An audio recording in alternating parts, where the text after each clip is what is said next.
ओम शांति।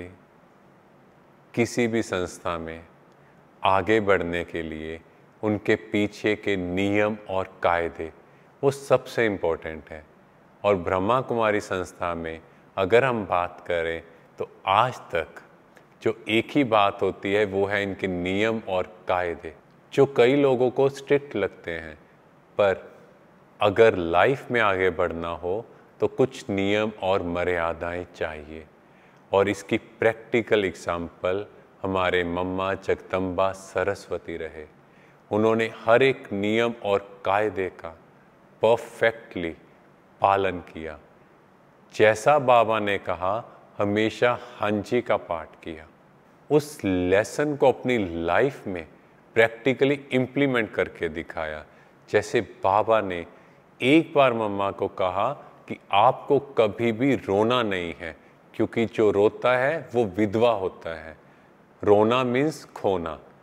वो दिन और लास्ट दिन तक, जिस दिन तक मम्मा ने शरीर नहीं छोड़ा, मम्मा की आंख से एक आंसू की बूंद भी नहीं निकली। चाहे उनके बहन ने, चाहे उनकी मदर ने शरीर भी छोड़ा, तब भी मम्मा रोए नहीं, क्योंकि उन्होंने ये पाठ पक्का कर लिया। जो बाबा ने कहा मुझे अपने जीवन में उसे धारण करना है, ऐसे नियम और मर्यादाओं का पालन करने वाली मम्मा एक प्रैक्टिकल एग्जाम्पल रहे इस ब्रह्मा कुमारी इस यज्ञ में। एक बार मुंबई में जब मम्मा गए हुए थे तो रात को एक मंत्री उनको मिलने के लिए आता है। मीटिंग करते करते अराउंड 12 बज गए, पर मम्मा सुबह 2 बजे उठ गए। अपना योग में बैठे रमेश भाई ने कहा कि मम्मा रात को आपको सोते समय अराउंड 1 बज गया होगा और फिर भी आप 2 बजे उठ गए। पर मम्मा का आंसर सुनो कि मैं इस दुनिया के मिनिस्टर की अपॉइंटमेंट के लिए रात को लेट सो सकती हूँ, पर उस परमात्मा से मेरी अपॉइंटमेंट 2 बजे की है, उसको मैं छोड़ दूँ। मीन्स समझें कि परमात्मा की वैल्यू कितनी ज़्यादा उन्होंने अपनी लाइफ में रखी। हम भी देखें, कोई हल्की सी बात होती है, थोड़ी सी बारिश देखते हैं तो कहते हैं छोड़ो ना, भगवान तो अपना ही है।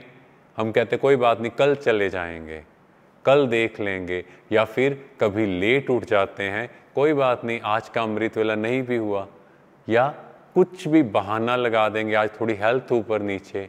पर मम्मा देखो, भगवान को सबसे ऊपर रखा तो भगवान ने भी उन्हें सबसे ऊपर ही रखा। मम्मा इतनी नियम और मर्यादाओं में पक्की थी कि हमेशा ध्यान उस परमात्मा की तरफ खिंचवाया। कोई भी मम्मा को देखता, उनकी विशेषताओं को देखता या उनकी बात करता, तो मम्मा हमेशा कहते कि इस मम्मा को ऐसा बनाने वाला कौन? वो परमात्मा।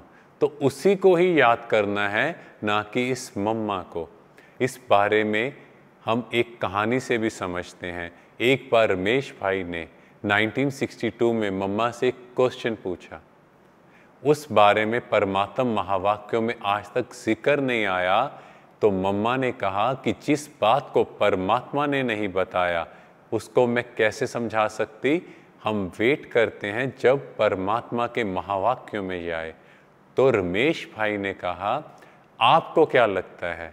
तो मम्मा ने कहा मुझे क्या लगता है ये मैटर नहीं है, परमात्मा को क्या लगता है, क्या राइट है, सिर्फ उसी को सुनो।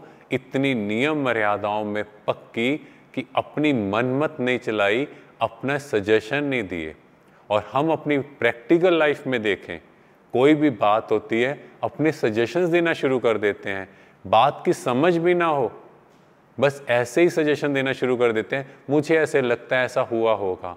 और मम्मा जब तक बात एक्यूरेटली पता ना हो तब तक कुछ नहीं बोलती थी।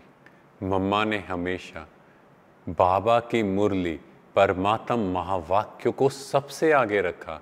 एक बार नोरिंद्रा दादी बताते हैं, करनाल के समय साकार बाबा का एक पत्र आता है।